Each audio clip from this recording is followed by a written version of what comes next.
My name is Victor Fuhrman. Some call me The Voice.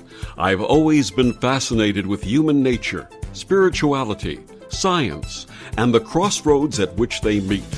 Join me now and we will explore these topics and so much more with fascinating guests, authors, and experts who will guide us to Destination Unlimited. In January of 1998, I lost my partner Judi after a courageous 3-year odyssey with cancer. Our relationship was life-changing and affirming, with lessons on healing, personal and spiritual growth, and a deeper understanding of why people are brought together for these lessons. That relationship opened the way to wonderful and beautiful things that I would come to share with others in the ensuing years. It also brought the synchronicity of meeting other people who shared common experience and how it changed their lives. A few years ago, I had the synchronistic blessing of meeting Stacie and Larry Overman through a podcast that I co-hosted and produced. They became wonderful friends, but I did not know their story until Stacie reached out to me last year and asked if I would read and review her new book. When I finished the book, there were tears in my eyes and warmth in my heart. This was the recognition of someone who traveled a path similar to mine and also emerged with new insights and a deeper connection to spirit and the angelic realm. Stacie Overman worked in the corporate world many years. She used her God-given supernatural gifts of knowledge and discernment to help inspire and motivate her clients. She never understood the profundity of these gifts until a few years after her near-death experience while battling cancer and the loss of her soulmate to cancer. It started coming together after she appeared on 2 seasons of Sci-Fi's hit TV show Ghost Mine. This is when she began to meet other people like her that helped to explain what she was experiencing was real and she wasn't crazy. She now coaches beautiful souls how to heal from trauma, fear, and anxiety so they can understand divine messages and align with their soul's purpose. It allows them to live a life of peace, joy, and experience more miracles here on earth. Her website is stacieoverman.com, and she joins me this week to discuss her deeply personal and life-affirming book, Angel Kisses, No More Cancer, an emotional journey of love, loss, courage, and hope. Please join me in welcoming to Destination Unlimited my friend Stacie Overman. Welcome, Stacie. Oh, thank you, Victor. It's so exciting to be here and such an honor to now know this other part of your own journey as well. Absolutely. And I think during the course of this discussion we're going to have this evening, I'm going to share some of the things that I experienced and show the synchronicity of how, when we're open to spirit, when we're open to these wonderful lessons, all of these miracles start to happen. So let's start with your personal story and your early path. What was your upbringing like and your faith basis? Oh, love it. You know, it's really interesting because I came to know religion from a father that was raised Catholic and a mother that they never really had a specific church. They just kind of bounced around and more of the holiday attending. And we, as growing up in that family, we bounced around for a while, different churches, nothing really fit right. And then as I got older, we found a Methodist-based church that seemed to resonate for our family. And so I would say in my probably high school years, that was the church that resonated for me because that's where my family went. And as I grew out of being in the household, I then went on a search to find what fit me better. And so my adult life, I was a part of a non-denominational Christian church and literally was going to Bible study every Wednesday for about 10 years. I never missed a Sunday. And so my faith, spirituality was all about the understanding of the Bible and what I was learning in church. So that's really my upbringing. It was like clear up until I got diagnosed with breast cancer. That's where I was. And did you have a sense during this time, you had mentioned about having these wonderful gifts that you have. Did you have a sense about them, about being empathic or psychic in any way? You know, the funny thing is I really didn't understand that language, right? Like I wasn't around anyone that spoke psychic, empath. Like I didn't know those terms, but I knew that there was something different that I had. That was supernatural. You know, it's like in church, they speak supernatural gifts and the gift of discernment. I knew I had the gift of discernment. I knew that I had the gift of knowing. And so that was the language that I understood. And so when I started meeting people later on that spoke psychic, empath, clairs, I was blown away because I had never heard it. It was like, where was I all my life? Like, I've never even heard these words. But I knew I had something. Like, literally, when I was in corporate America, I remember this one story so clearly. I went to my boss, and I was telling her how my clients tell me things I shouldn't know. And I'm guiding them on things I shouldn't know. Like literally, I'm just getting this knowledge. And I always thought, you know, God's just working through me. Every day I went to work, I prayed, God, just use me as a vessel of your love. May they see something within me that they want, you know, help me to shed that for them so that they will want to know the Lord. And people would shut the door. I mean, I was in title and escrow for crying in the night, and I would know everything, like too much about these people. And as an empath, knowing what an empath is now, I'm like, I could feel their pain. There was just something there. They had to tell me everything. I mean, I had the best clients. They always wanted to talk with me. I was like the counselor and I was the title rep. It was just so bizarre. And my boss was like, why do they do that? None of the rest of the people on our sales team has this, but your connection with people is so deep. And I even told her one time, I said, you know, I live my life for the paychecks of the heart. Not the paycheck that you give me. Wonderful. You know, you use the expression, the gift of discernment. For those who don't understand that, what does that mean? Well, discernment, you know, it's so funny because I was just actually teaching a little program this week about discernment. Discernment is also, for those of us that understand clairs, it's like clairsentience. It's about feeling whether it's truth, feeling whether it's a lie, really being able to understand what's coming through. So when you're in that feeling sense, does this feel truth? Does this feel like it's from God? Is there a feeling? Clairsentience goes even deeper, of course, as you know, but it's about the feeling that you get. Can you discern whether this is good or bad? Can you discern whether, you know, evil, dark, whatever you want to call that, the shadow side, the light side? It's about discerning what's coming through. Does that make sense? Absolutely. Absolutely.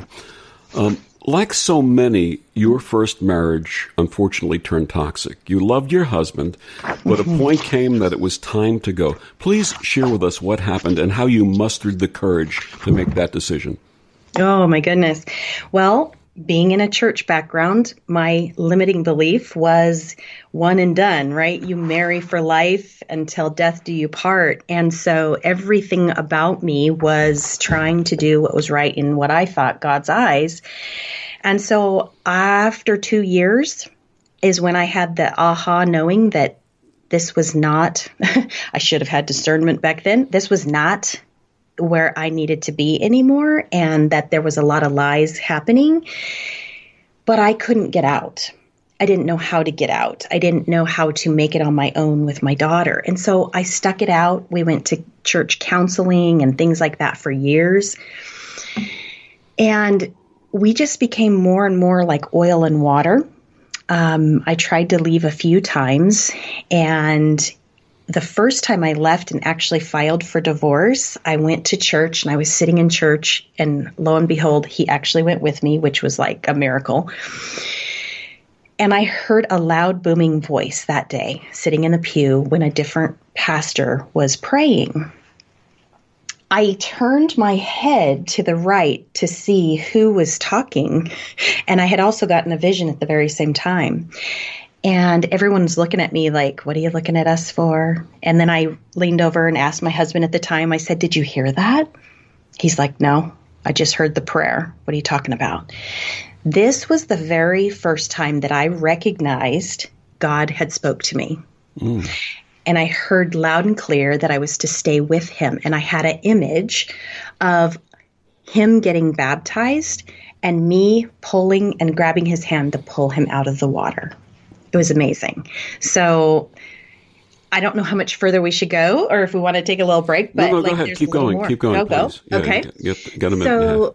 Good. Perfect. So then instead of being separated any longer, we got back together and we were going to renew our vows. And a few months later, he got baptized, which I was like, that was the vision. That's what I heard. Not knowing anything about being psychic or medium or anything like that. So we lasted another 5 years.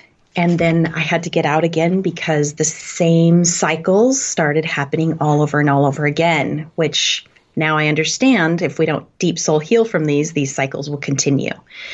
And it wasn't until one day a light switch went off and I was like, I've got to go. And I finally was okay with it. And that's the thing. So many people said, you got to get out. You got to get out. You need to get out. But you can't leave until you're ready to leave. Like, there's nothing anybody can say until you're ready. We're going to pick up on this point after the break because I think this is really important. There's a lot of people out there in relationships like this who need to understand to muster that courage and to make that choice.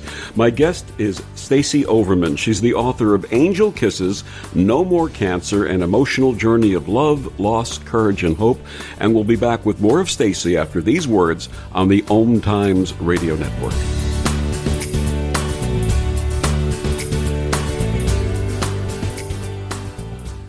OMTimes Magazine is one of the leading online content providers of positivity, wellness, and personal empowerment. A philanthropic organization, their net proceeds are funneled to support worldwide charity initiatives via Humanity Healing International. Through their commitment to creating community and providing conscious content, they aspire to uplift humanity on a global scale. OMTimes, co-creating a more conscious lifestyle.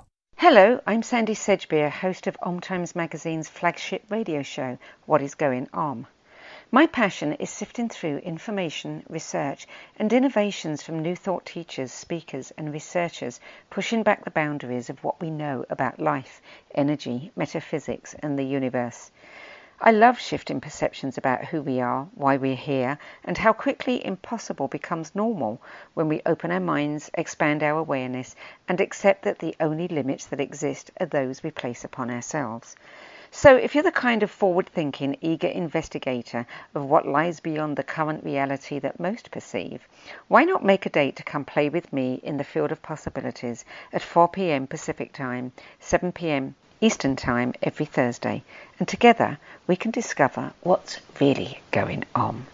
So I'm a cat, and I just moved in with this new human, and she's got this little toy she's always playing with, all day long. Tap, tap, tap, tap, bloop, bloop. She can't put it down. There it is. Oh, and get this. She even talks to it. Last week she asked it for Chinese, and guess what? Egg rolls showed up. Like magic. Humans have cool toys. A person is the best thing to happen to a shelter pet. Be that person. Adopt. Brought to you by the Ad Council and the ShelterPetProject.org. Why should you volunteer with Meals on Wheels? I'll come to the door with one meal and I'll walk away with a full heart. Drop off a warm meal and get more than you expect. Volunteer at AmericaLet'sDoLunch.org. Brought to you by Meals on Wheels America and the Ad Council.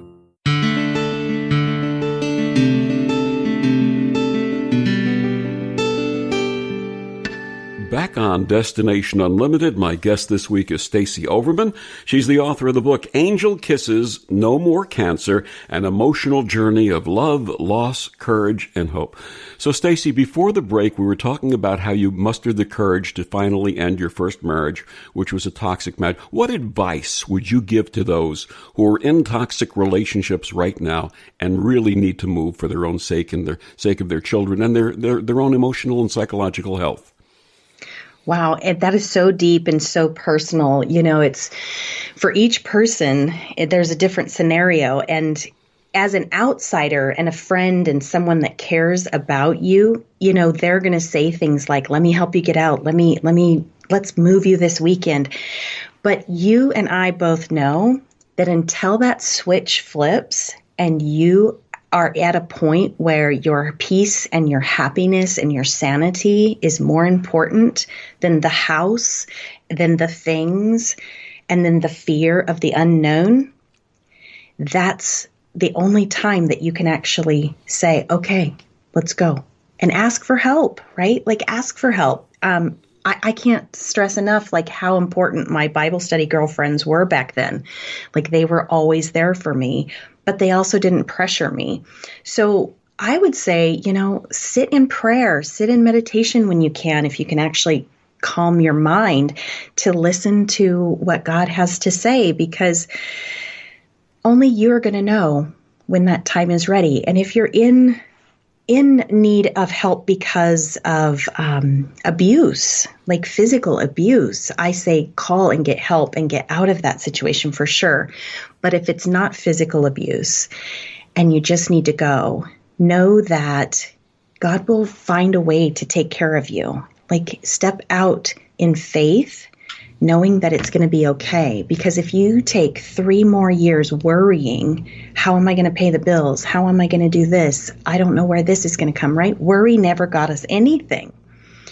And I'll tell you to this day, like my bills were covered. I was able to maintain. Did I eat applesauce a few times? Absolutely. It's like, but it was worth my sanity. And it was worth knowing that I don't need to keep the house. I don't need to keep the things. I literally had friends bring me lawn chair furniture, and I slept on an air mattress in this living room in front of a fireplace because I couldn't afford to turn the heat on. But it's going to be okay. It's just step out and know that you're doing what's right for you. Because when we're in situations like that, we can't speak our truth. We're not living to our fullest potential.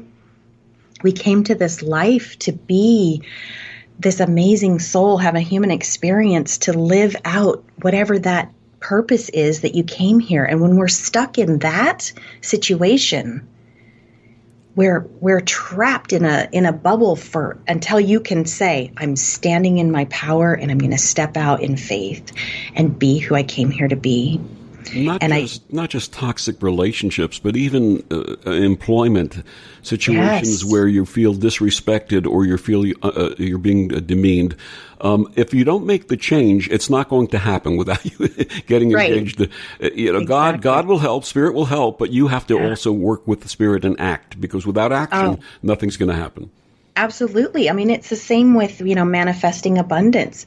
You can't sit on your couch and say, I want to have a new house and a new job and a new this and a new that, and not walk out the door and take action, right? Like the universe and God's going to help you, but you've got to take movement. You've got to take action, and you've got to step out and do something. There's a wonderful old story about a very religious, very pious man who went to his house of worship one day, and he got down in front of the altar and he said, God, my wife needs surgery, and I can't afford it. Please let me win the lottery this week. And a week goes by and nothing happens. And he gets down on his knees again the next week and he says, God, I don't understand. I've never asked for anything for myself. This is for my wife. She needs this operation. Let me win the lottery. Another week goes by and nothing happens. And this time he's crying, he's in tears, he's renting his clothes. God, I don't understand. What would you have me do? And a voice says, buy the ticket. If we don't buy the ticket, we're not going to win. That's it. Right? That's it. Someone's not going to knock on your door and say, here's $1 million. That's right. It's just, Ed McMahon don't work that way. That's it. That's it. Now, prior to your marriage ending, you had been on a softball team where you met a very special man, your coach. Tell us about Hank. Yeah. Oh, an amazing man, really. So funny because for years and years we played on softball teams playing against each other. And my team and his team, we would always battle for first place every year. And then one year he combined the team. So we had a powerhouse team, and I actually was on the same team that he coached. We were friends. Coach, he was my coach. I knew and respected him as a TV producer in town. Every once in a while, he would hire me and my daughter to be on TV commercials and stuff for him. I went to a baby shower for his kids when they were born, and we had a lot in common. But it was like, it was a little more than acquaintances, it's like, the person, you respect them, but you don't really know them, if that makes sense. They're on the team. Yeah. And so we played together on that team for a few years. And when I went through my divorce, he was actually dying of cancer. Whew, I gotta get a little emotional every once in a while when I touch on that. And so did you know this up to that point? Did you know this? I had known, well, let's see. Let me back up. It was about 4 months before I actually got the courage to leave my husband at that time.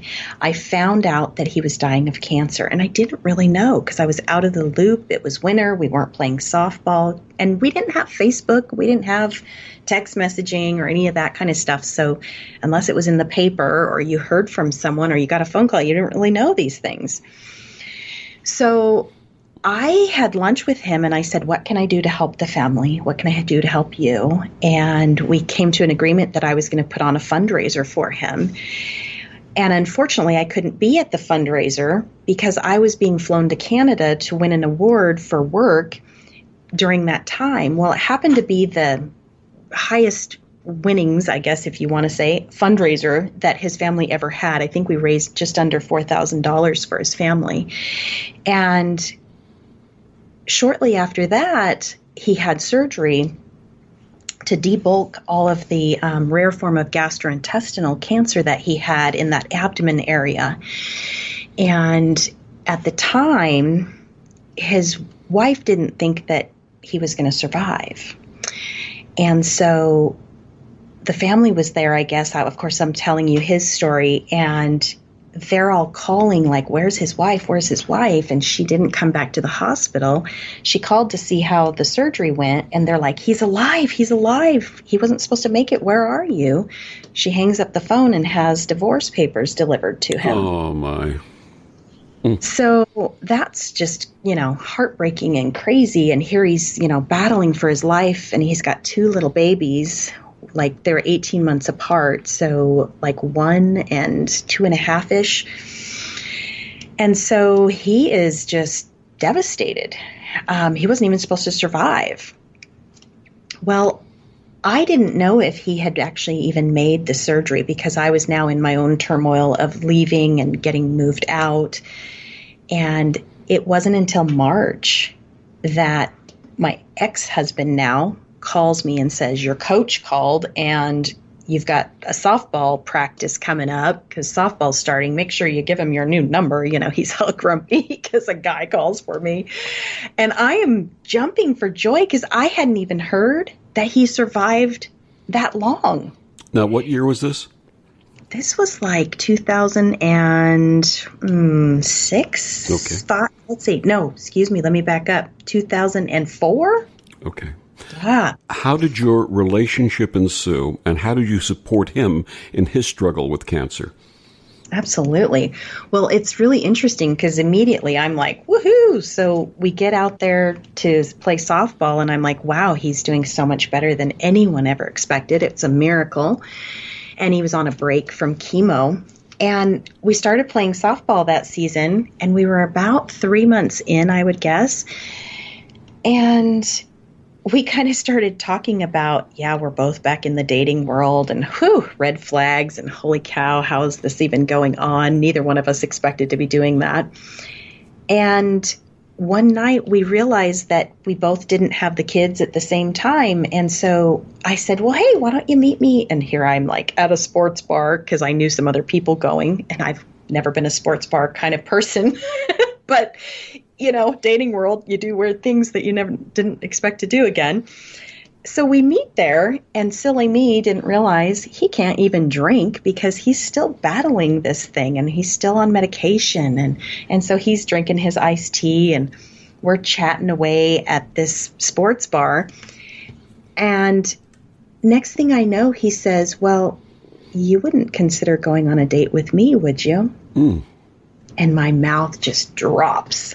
Like, we've known each other for 17 years as a coach, as a friend, that's it. And I hadn't thought about that. Like, it never even crossed my mind. And he says I went to the restroom and then came back and then told him my answer. I don't remember it that way. So we always used to laugh about that. It was like the longest wait ever. But I remember saying I'd give it a shot, right? Like, well, I already knew him, respected him on all these other levels. I just didn't know him as like a boyfriend type feel.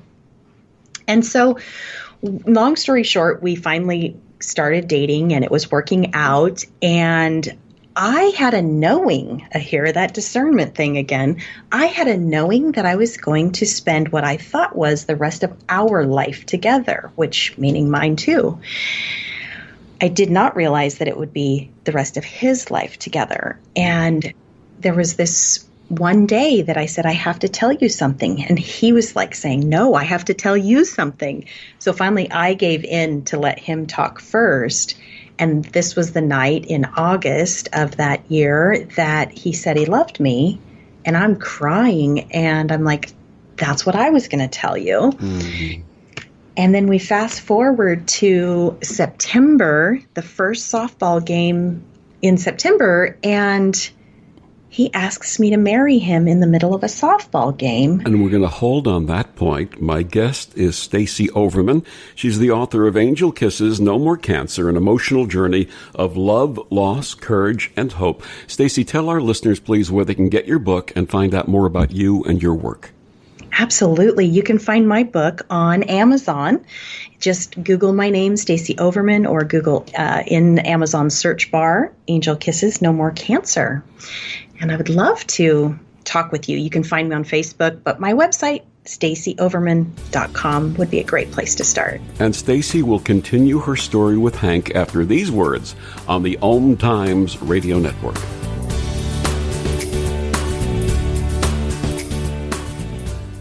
This is OTR-FM, part of the IOM radio network. Humanity Healing International is a small nonprofit with a big dream. Since 2007, HHI has been working tirelessly to bring help to communities with little or no hope.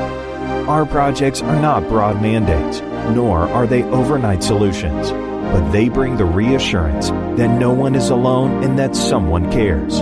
To learn more, please visit humanityhealing.org. Humanity Healing is where your heart is. Hello, I'm Lisa Berry. Join me every Monday at 1 p.m. Eastern Time for Light on Living.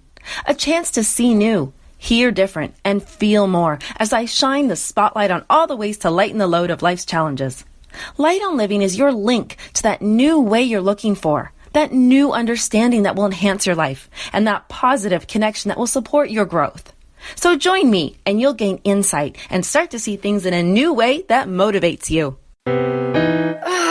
Steven. Who said that? Me, down here. Ugh, what are you, a yellow booger? I'm a banana slug, Steven. What are you doing in my room? I'm your sense of adventure. It's been a long time since we've had an adventure in the forest. Mom took me to the forest last year. I'm a slug, Steven. It took me a long time to get here. You're right. I should get out. Yeah, the forest is not that far away. Hey, Mom! Come to the forest where the more adventurous you lives. Check out discovertheforest.org for cool places nearby. Brought to you by the U.S. Forest Service and the Ad Council.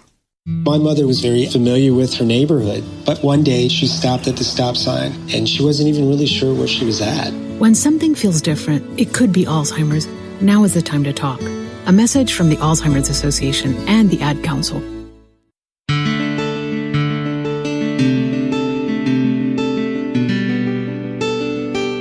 Back on Destination Unlimited, my guest this week is Stacie Overman. She's the author of Angel Kisses, No More Cancer, an emotional journey of love, loss, courage, and hope. So before the break, you were talking about how Hank came to you at that baseball game and proposed. Continue, please. Absolutely. Well, the proposal was pretty fun and amazing. He had to call me out for wearing jewelry, which at the time, I was a little irritated with men just going through a divorce. And I was like, I'm not wearing any jewelry. I've been playing ball for like 20 some years. And he's like, batter is out for wearing jewelry. Take it up with your coach. And as my coach, Hank, is slowly smiling, walking out to the home plate, I start yelling at the ump, which is so unlike me. And I'm like, in all the 20 years I've played ball, I'm not wearing jewelry.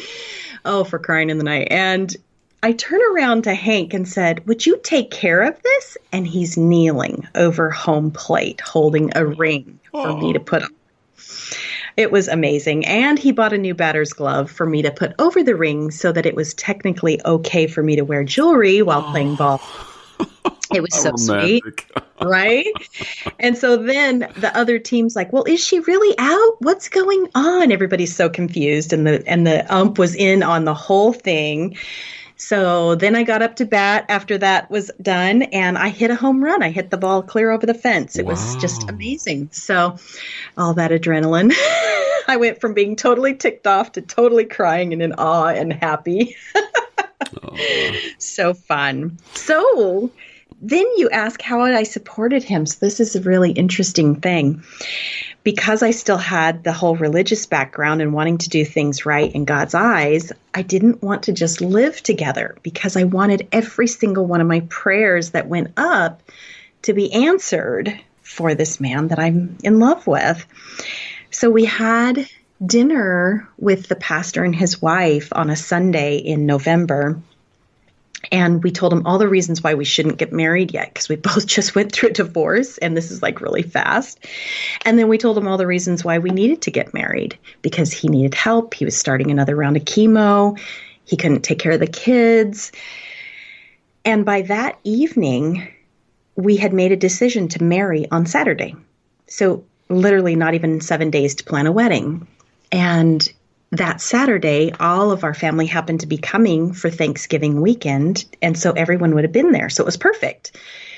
We had standing room only in the church. We didn't have time to make invitations. It was just calling everyone we knew. We had not a dry eye in the house because being a TV producer, as you can imagine, he created a slideshow to play before the wedding started, and Garth Brooks' If Tomorrow Never Comes song was played. Woo! And we got married, and we even turned the whole church around so that if he needed to run to the restroom because of being sick, he just started chemo again, he could exit really quickly and come back to finish the wedding. And that didn't have to happen. But literally, my goal was to make him feel in love so that he could live longer. Because as you know, Victor, like when we feel like we're in love, we don't need food. We don't need sleep. Like we're just on cloud nine and everything is wonderful. And all you want to do is just be with this person, right? And so I lived that way every single day as if it was his last, and that I wanted him to feel in love every day. That is so beautiful, and love is a very potent medicine. We know that very, very well. Now, how did you find out about your breast cancer? So we're married a year and a half, and I was in the middle of a job change. So I was getting hired on at a mortgage company and leaving the title company.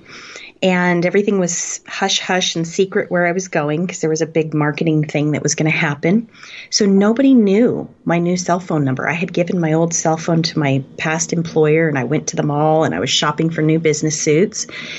And my phone kept ringing because this was the new phone my new employer gave me. And it was always the wrong number. It was like they thought it was a credit union number or something. I think it was one number off. Finally, this same number called 6 times, and I answered. And it was my doctor. And I had just seen my doctor the last week I was at my old job because my insurance was going to change. And I had just had a mammogram. She says, "Oh my goodness, I am so glad that I finally found you." And I'm like, "What's going on?" She goes, "We've found signs of microcalcifications of carcinoma."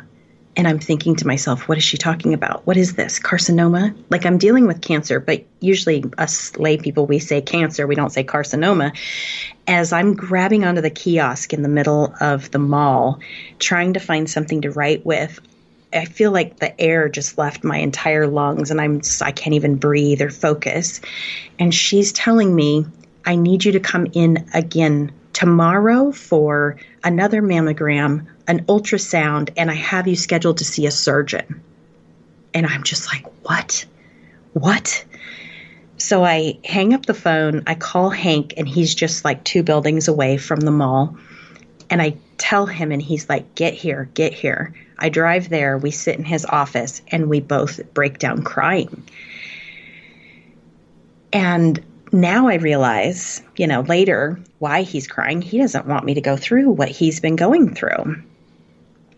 And we go through all the appointments that we have to go through, and they're literally like not waiting 1 second. They're like, tomorrow, your surgery's tomorrow. And it's really scary because you're just like, what the heck is going on? My whole life, everything is just, I've got a new job. And so literally Hank goes to my new job and tells them what's going on. And he's like, if you let us know now if you don't want her to come to work for you. I'm going to my old employers, telling them and saying, oh my gosh, I don't even know if my new employer is going to want me, and they're accepting me to stay. And my new employer also said, no, we'll work through it and we'd like her to come. It was scary, like financially, in between insurance. But the weird thing was God had everything so worked out. Like, Victor, it was so crazy that my new job was in the same building my husband worked in. And I could not drive on chemotherapy. I was on such heavy drugs. And he was able to drive me to work every day. Your chapter in the book talking about this, you called it chemo dates, brought tears to my eyes, because when my late partner, Judi, would go for chemo, I would always go with her and take her. And one of the things that would keep her mind off the fact that she was having the chemo was she loved my silly jokes. Kids today call them dad jokes, but in those days, she loved them, and she would just laugh hysterically, and it would distract her from the fact that she was undergoing chemo, and I'd hold her hand the entire time, and then I'd take her home and keep her comfortable. And so when you talk about chemo dates, I understand. But the synchronicity, the God wink, the divine intervention here of you two being together through this process is very special. Very, very. I mean, I could not have planned it any better. Like, not knowing what we were coming through, God aligned everything up exactly as it needed to be. It was amazing. Yeah, we would spend, oh my gosh, we would get to the cancer center on every other Friday. We would get there about 11, anywhere between 11 and 12, and we would stay to close the place down. So I always said, why are we not getting mani and pedis at the same time? We would sit in the chairs, hold hands, and he would get hooked up and I would get hooked up, and we would both turn green, just sick as could be. And God bless him that he was able to drive, because not I. Oof. Please share with our listeners about Hank's final days. Yes. We came to the abyss many times. There was so many times they said, oh, he's only got 2 weeks left to live. And he would live 6 more months, right? He was a fighter. He wanted to live so bad for his family. It was unbelievable. And finally, this one day, I'm off driving him to the emergency room. He was in the emergency room, or in the hospital for 30 days. We came home knowing that we were to put everything in order and that he had only 2 weeks. And bless his heart, he lived longer than 2 weeks again. But I had 2 weeks to make his bucket list all checked off and get everything taken care of. And a few months later, reminiscing here, he wanted everything to be perfect. So they had a work party in our house to fix things, paint things so that I would be okay. Everyone come to visit. And then he was on hospice. And then there was this moment that all of a sudden he wanted to get out of bed. And we're like, what? You can't get out of bed yet. What? Okay. So we're holding him. And Victor, I don't even think I put this in the book. I can't even remember. But he wrapped his arm around me. And his little feet were stepping like he was walking. But we were walking in place. And he says, come on. And I kept saying, where are we going? He goes, come on. And his arm was holding so tight on me. And later I've learned that he wanted to take me with him. He was seeing the other side. And it's just speechless here. Just so heartwarming that we had such a connection, that he didn't want to go without me. And that day, the sun was so beautiful, and we got him outside. We climbed up into the kids' tree house that he had made for them. We got family photos sitting on the tree and in the tree house together. And that was the last day that he got out of bed. The next day, he went into kind of a coma state for about 3 days.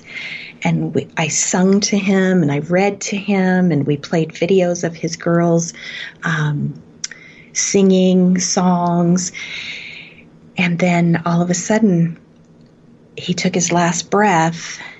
And, let me back up. I actually I forgot to tell you this part. I seen angels and I seen loved ones line up around our bed a few days earlier. Mm.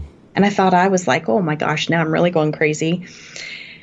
But that last day he took his breath. Our dogs started barking because they seen something as his spirit left. And it was so beautiful, such an honor to be by his side at that moment.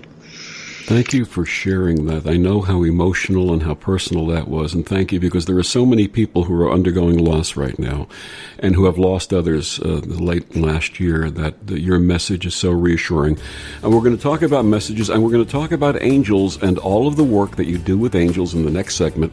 My guest is Stacie Overman. She's the author of Angel Kisses, No More Cancer, An Emotional Journey of Love, Loss, Courage, and Hope. We'll be back with Stacie after these words on the OMTimes Radio Network.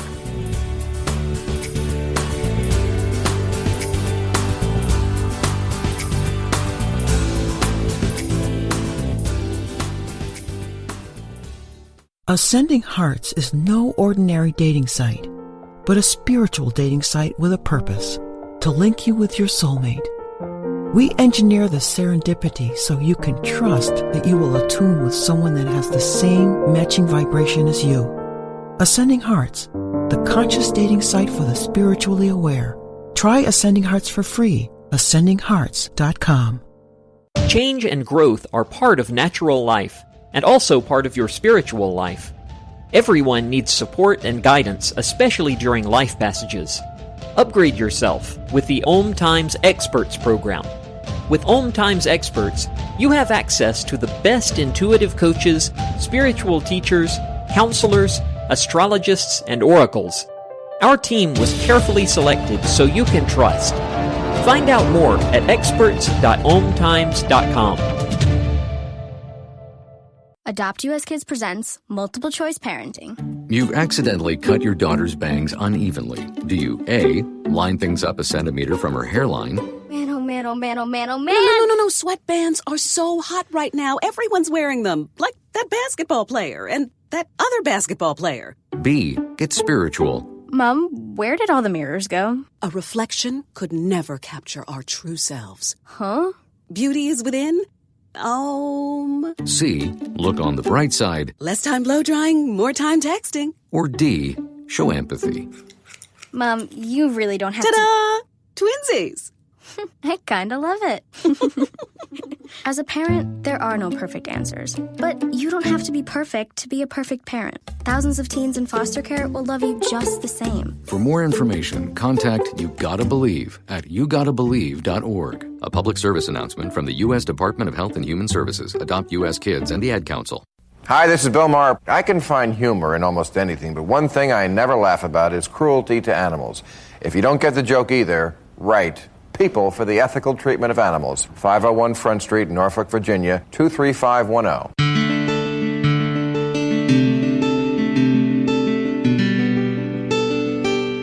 Back on Destination Unlimited, my guest this week is Stacie Overman. She's the author of Angel Kisses, No More Cancer, An Emotional Journey of Love, Loss, Courage, and Hope.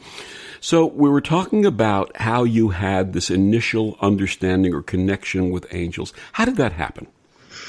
Wow. Well, a week before Hank passed away, I was sitting on our bed while he was taking a nap. I was working on my laptop. And now, mind you, we lived in an old house built in 1913, and our bedroom was on like the 3rd story. So nothing could make shadows unless a bird flew by the window. However, out of my peripheral vision, I could see movement, and I had a feeling and a knowing that there were loved ones on the other side of the veil in heaven lining up around our bed, and 2 of them were really large figures, and they were angels. And I would look right at where I could see them in my peripheral, and they would disappear, and I couldn't see them again. I'd look at my computer again and stop focusing where they're at. I could see them again.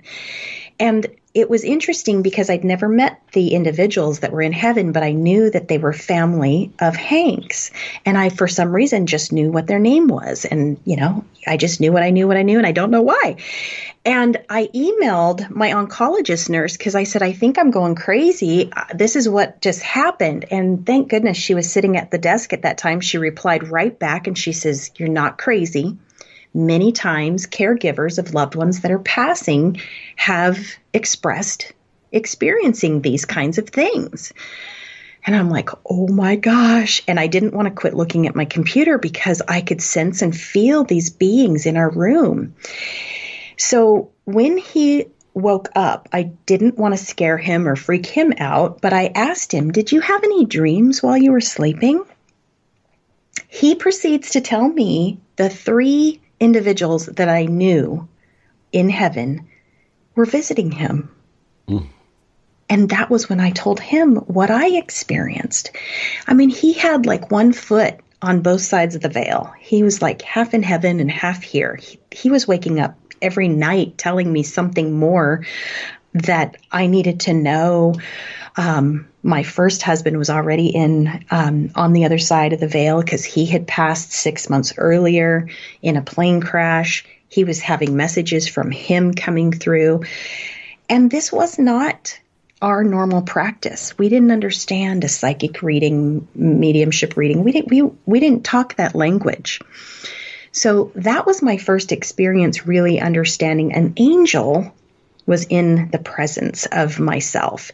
After he passed away, I started experiencing these kind of things on a regular basis. And unfortunately, because it wasn't in my belief system, I was popping 1 more Ambien, drinking 1 more glass of wine. I'm like, I don't want to see this stuff. I don't know what to do with this stuff. This is freaking me out. And it took me a couple of years before I could get to the point where I was like meeting people like you had mentioned earlier that were sensitive like me. And all of a sudden it was like, oh, this is a thing. This is real. This is something that I actually can connect with and do something with and help others. And that was the one thing with my late husband, with Hank, was we kept telling each other that our battle, our struggle was not about us. It was about who we could help. It was about other people that we were inspiring. It was all about everyone else. It wasn't about us. And that's when I realized I had to flip my perception to figure out how to embrace these gifts that are coming through. And I realized at that moment, we've put God in a box. Absolutely. Angel names have various different meanings. Most of the major angel names end in El, which is Hebrew for God. So Raphael means God heals. Michael or Michael means who is like God. Chamuel means the heat of God. Do you have a favorite angel? Oh my gosh. Well, in the beginning, I just want to give kudos to Michael, because Archangel Michael was present with me and patient with me for many years. I thought that I was to be the representative of his message. When I realized later, and they kind of laugh at me, laugh with me, I should say, he was just easiest for me to recognize he was with me. And now I understand there's a host of angels that actually work through me. So Michael's always my go-to. I work with Archangel Raphael a lot with healing and healing not only myself, but helping others to heal with him. And then I work with Chamuel a lot as well for love and that beautiful heart chakra energy, right? Like those are my 3 go-tos that I know are always working and helping me, but I know there's more, right? And in my book, it's interesting because I channeled messages from them. And sometimes it was just a collective message from all of them. And sometimes one angel over another would step forth to be like the speaker, like the one that's presenting it. But it always came from the collective, the host of the entire angels. But yeah, Michael, Shamuel, Raphael, those are my three best buds that really helped me a lot. I have an interesting story. It's a familial angel story, and my first real experience with understanding angels. Back in the early 90s, when I got involved with Reiki healing at one of the classes, the teacher, the Reiki master, had asked all of us to do an exercise in which we go within for meditation and see whatever popped into our minds. Mm-hmm. And when I did, I saw this winged being, and I said, I think it's an angel. And he said, ask the angel its name. And I did, and it said Gabriel.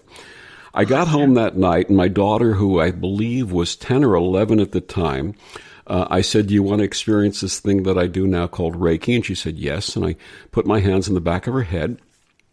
And a few minutes later, she said, Daddy, she said, I see all of the people in our family who have died. And she started naming or describing people who she had never met that had died before she was born. Wow. And then she said, and then there's an angel flying above them. I said, what's the angel's name? She goes, Gabriel. The same day, and I had not given her any indication of this or said anything to her. So, so that's the my first experience with angels. Let me ask you something. Can anyone connect with angels? You know, it's my belief that we can. However, there is the thing that I've channeled from the angels is they use the metaphor of removing the blankets. And what that means is like removing the limiting beliefs and healing. We've got to do the inner work to start healing so that we can remove that limiting belief that we're not supposed to see angels. So we can remove the limiting belief that, you know, there's so much more than we've ever been told. And so as you remove these things, as you do that inner mastery work and healing yourself, it thins the veil. For a lack of a better term, I just am like, it thins the veil. And then all of a sudden you start beginning to experience things that you never knew was possible. So can everyone see them? Maybe not. If your God-given supernatural gift isn't seeing, but you might sense them. You may sense their presence. You may hear them. And so it just depends on the level of healing. Now, otherwise, if you're like in an accident and it's not your time to go, you may sense an angel because they're going to step in and they're going to be there to help make sure that you're not going to be passing away yet because it's not your time. But, you know, there's always exceptions. You may see them, even though you haven't healed like I did. I seen them that week that Hank was passing, and I hadn't done the inner work yet. So whatever's supposed to happen, yes, I believe we all have the power and the capability of working with angels, sensing angels, and communicating. How did you come up with the title of your book, Angel Kisses? Oh, wow. Well, Larry, my husband now, we had moved from Oregon to Texas, and I had a dream, and the angels were coming to me in a dream, which that's another powerful way to communicate with angels. And I woke up with that title, Angel Kisses, No More Cancer. And I wrote it down, and I was like, oh my gosh, is this my book? What is this? And I literally named my YouTube channel after it. I named a Facebook page after it. Like I knew I was supposed to use that title in some form or fashion. And so then fast forward a few years, all of a sudden I was like, that's my book. That's the name of my book. Wonderful. What are the coaching programs that you offer, especially like the New You program? What's that like? Oh my gosh, this is so amazing. I've worked with men, but mostly I work with really high achieving women that feel a little disconnected from God, from source, right? They feel like they're doing this alone. And we can get them to where they're doing that inner work to healing so that they can live with more happiness, peace, and joy in their life, and they're reconnected to their true self and with God. So some people come in, I have different levels. Some people come in my mastermind, where they work with me for a whole year, and I hold their hand and we walk through it together, and we don't even have to be in the same place, just like you and I. It's all via video conferencing. And then we have a couple of times in the year where we get together in person somewhere beautiful. But we walk together and do the deep soul healing together. And then we walk together and understand what their supernatural gifts are and how to use them and how to embellish them. And then we understand a little bit more about what their soul purpose is.